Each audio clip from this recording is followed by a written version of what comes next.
C'est hallucinant. Est-ce que vous savez que Mamadou Diarra, c'est un bandit de grand chemin? Est-ce que vous savez que ce monsieur a volé énormément de personnes en Côte d'Ivoire avant de prendre la fuite? Il se trouve que quand j'ai fait ma vidéo pour dénoncer le vol dont j'avais été victime, je pensais que c'était un cas isolé. Eh bien, il se trouve que depuis qu'on a sorti la vidéo, on a de plus en plus de personnes qui nous contactent pour nous dire « Monsieur, vous n'êtes pas la seule victime de Mamadou Diarra, il nous a volé ceci, il nous a volé cela. » Dans la vidéo d'aujourd'hui, je vais vous présenter 2 véhicules qu'il a volés. Je vais vous présenter les véhicules parce que peut-être que ces véhicules-là, au travers de cette vidéo, il y a une chance qu'on les retrouve. Donc, partagez massivement la vidéo. Mamadou Diarra a arnaqué un chauffeur de taxi à Bassam. Ce chauffeur de taxi a fait confiance à Mamadou Diarra et il a donné à Mamadou Diarra 2 véhicules. Il lui a d'abord donné un véhicule à vendre. Comme tout bon arnaqueur, Mamadou Diarra l'a mis en confiance. C'est une stratégie que les arnaqueurs utilisent. D'ailleurs, nous aussi, il a fait ça puisqu'il a pris notre véhicule de location pendant plusieurs semaines à payer à peu près régulièrement, ce qui a fait qu'une certaine confiance est née. Donc, la première stratégie que Mamadou Diarra utilise pour endormir ses victimes, c'est la mise en confiance. Alors, qu'est-ce qu'il a fait? C'est que ce monsieur-là avait en réalité 3 véhicules. Le chauffeur de taxi de Bassam. Il avait d'abord un taxi qu'il voulait vendre. Mamadou Diarra s'est empressé de vendre ce véhicule-là et de lui rapporter l'argent de la vente. Une fois que le monsieur a eu l'argent de la vente, eh bien, il a donc dit à Mamadou Diarra, mais j'ai ma Mercedes ici. Est-ce que tu ne veux pas aussi la vendre? Mamadou Diarra lui dit, mais ne t'inquiète pas, j'ai un preneur, j'ai un client. Il a toujours une solution. Donc, monsieur Mamadou Diarra, le bandit de grand chemin, prend donc la Mercedes du monsieur et il est supposé la vendre à 4 450 000, quelque chose comme ça. Donc, on est autour de 7 000 et quelques d'euros. Incroyable, incroyable. Il prend le véhicule du monsieur, soi-disant qu'il va le vendre. Donc, le monsieur, bien évidemment, attend qu'on lui rapporte son argent. Le temps passe, l'argent n'arrive pas. Il commence à mettre la pression à Mamadou Diarra. Mamadou Diarra, qu'est-ce qui se passe avec ma voiture?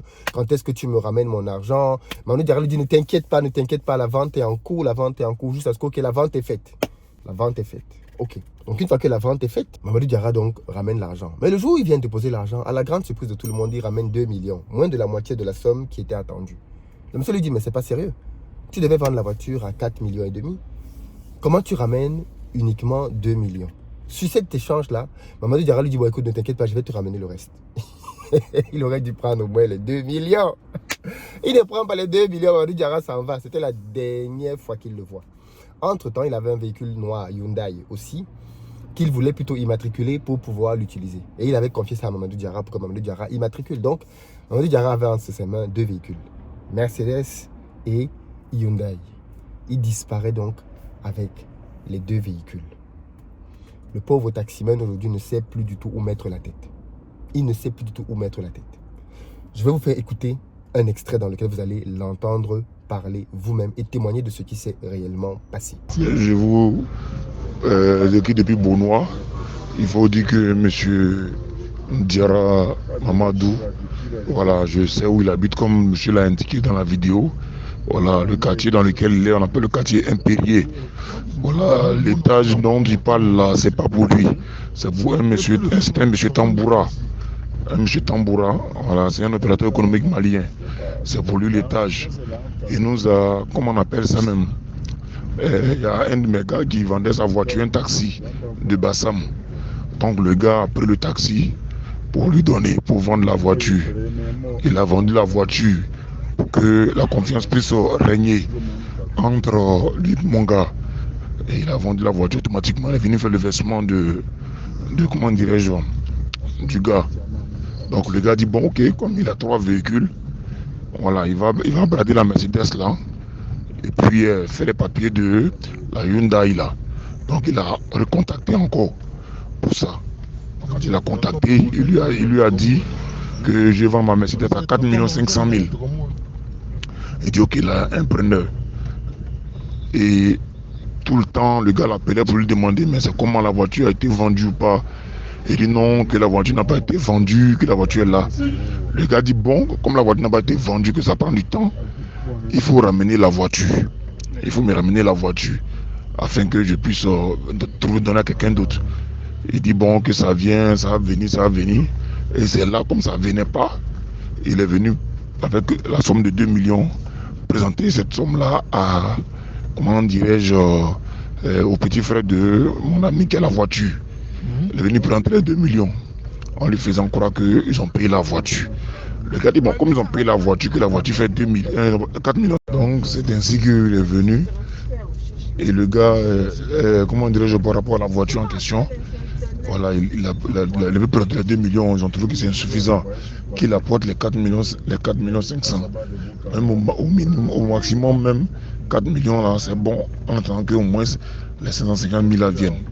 Il a compris qu'il va pour prendre le reste d'argent pour venir. Il n'est pas venu avec l'argent. Entre-temps, les gars lui avaient confié la voiture, la Hyundai noire là. On lui avait confié ça pour des papiers. Cette voiture-là aussi, également, il n'est pas venu avec. Donc, quand on écrit, bon, il a bloqué d'abord les numéros.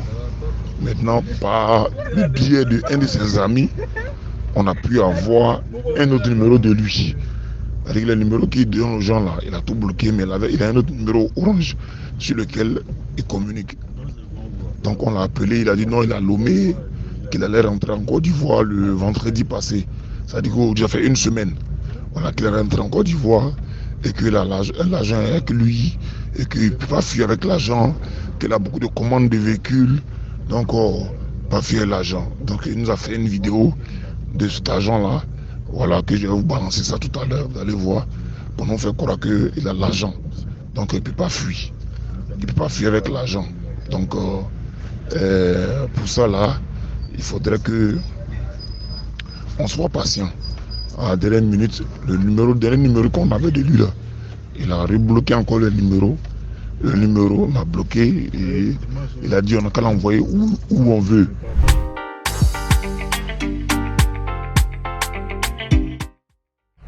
Salut à toi, bienvenue sur ma chaîne, moi c'est Philippe Simon et si je te parle de business, des réalités du business. Donc si toi aussi tu veux te lancer en entrepreneuriat sur le continent africain, tu es au meilleur endroit. Abonne-toi et partage les vidéos. Pour ceux d'entre vous qui êtes en Côte d'Ivoire ou qui arrivez prochainement à Abidjan, si vous avez besoin d'un véhicule pour vous déplacer, vous pouvez nous contacter. Notre société met à disposition des véhicules pick-up SUV berline en fonction de votre budget. Tant que vous n'avez pas l'intention de disparaître avec nos véhicules comme M. Mamadou Diarra, vous êtes les bienvenus. Ensuite, pour ceux d'entre vous qui cherchent plutôt un appartement de bon standing, proche de toutes les commodités, là aussi, n'hésitez pas à nous contacter. Dans la barre de description, vous avez un lien qui vous permet de réserver votre place. Et puis enfin, si vous cherchez plutôt une maison pour vous, votre résidence principale, sachez que nous construisons de belles maisons en R+1, duplex, situées à Bingerville et nous organisons des visites tous les samedis. Donc, si vous voulez devenir propriétaire, venez acheter votre maison. Nous avons des maisons en gros œuvre qui commencent à partir de 41 millions de francs CFA, avec terrain et toute documentation comprise. Tout est fait devant notaire et sécurisé. Les amis, je n'imaginais pas quand je lançais l'alerte ici, il y a de cela quelques jours sur Mamadou Diarra, qu'on était dans un feuilleton interminable. Parce que quand je vois les messages qu'on reçoit, je suis juste éberlué, je suis choqué. Ce monsieur, c'est un grand bandit, c'est un Mazembe, c'est un tueur, c'est quelqu'un qui... Et quand je pense que des gens ici ont commencé à dire non, Philippe, tu es trop dur, il ne faut pas l'exposer, pourquoi tu donnes son visage, pourquoi tu montres son nom.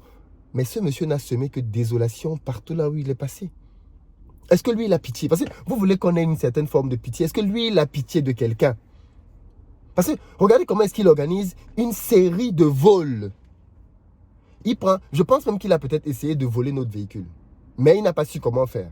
Puisque le véhicule est balisé, puisque le véhicule est tracé par GPS, puisque les papiers du véhicule sont au nom de la société. Je pense que c'était compliqué pour lui de vendre le véhicule. Parce que de ce que je suis en train de vous voir là maintenant, il voulait vendre notre véhicule.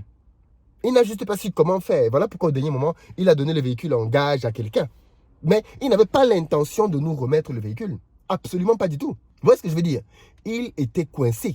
Il n'avait pas l'intention de nous remettre notre véhicule. Il se trouve que, par la grâce de Dieu, ayant été bloqué, il a été obligé de le remettre à quelqu'un en garant. Alors, bonne nouvelle les amis, hier on a récupéré le véhicule au commissariat de Port-Boué. On a discuté longuement avec le commissaire, on a porté une plainte comme il se fallait.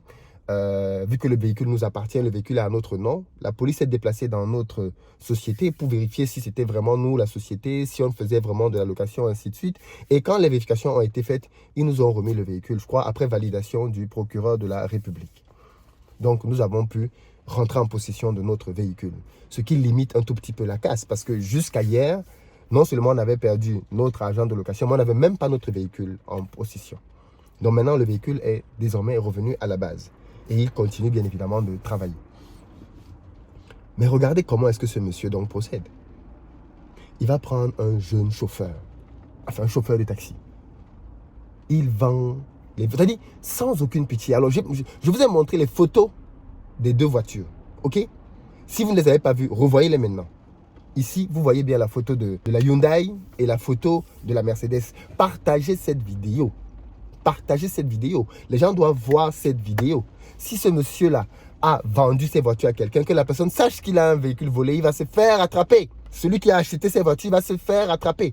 À moins qu'il les ait mis en garantie quelque part aussi. Mais sachez que vous avez en votre possession un véhicule volé. Donc, vous allez vous faire arrêter. Ramenez ces véhicules rapidement au commissariat le plus proche. Mamadou Diarra vous a fait l'healer. Il vous a arnaqué, il vous a volé. Donc, si vous ne voulez pas que la police soit à vos trousses, ramenez ces véhicules. Si vous avez vu ces véhicules quelque part, interpellez rapidement les propriétaires. Si vous pensez que vous venez de faire l'affaire du monde, l'affaire du siècle, en achetant des véhicules à vil prix, les amis, c'est plutôt l'arnaque du siècle dont vous êtes victime. Parce que vous allez vous-même vous retrouver au commissariat si vous ne ramenez pas rapidement ces véhicules. Mamadou Diarra est libre de ses mouvements. Aux dernières nouvelles, il serait au Mali. Au Togo plutôt, autant pour moi. Il serait au Togo. Je pense qu'il est important que nos pays se coordonnent. Parce que ce genre de cas-ci, même au Togo, on devrait mettre la main sur Mamadou Diarra. Où qu'il soit, on devrait mettre la main sur lui. Parce qu'il est en Afrique de l'Ouest. Comme il a un passeport CEDEAO, il peut se déplacer librement. Il est forcément en Afrique de l'Ouest. S'il y avait une bonne communication entre les États, ce monsieur devrait se faire prendre très rapidement. Très rapidement. En tout cas, je ne désespère pas. Voilà donc la situation. Qu'est-ce que ça vous inspire? Moi, je pense que M. Mamadou Diarra, on ne fait que découvrir. Hein, parce que là, voilà, chaque jour qui passe, on a de nouveaux dossiers. Je vous présente celui-ci dans une prochaine vidéo. Je vous présenterai un autre dossier. Mais il n'a aucune pitié, aucun cœur. Et vous dites qu'il faut cacher son nom. Les bandits ont leurs droits. Les droits des bandits, les droits des voleurs. Il faut cacher. Je ne sais pas. En tout cas, peut-être qu'il faut cacher. Mais je ne suis pas convaincu de ça. Je ne suis pas du tout convaincu de ça. Dites-moi ce que vous en pensez dans les commentaires, mais surtout partagez la vidéo pour qu'on essaye de retrouver ces deux voitures.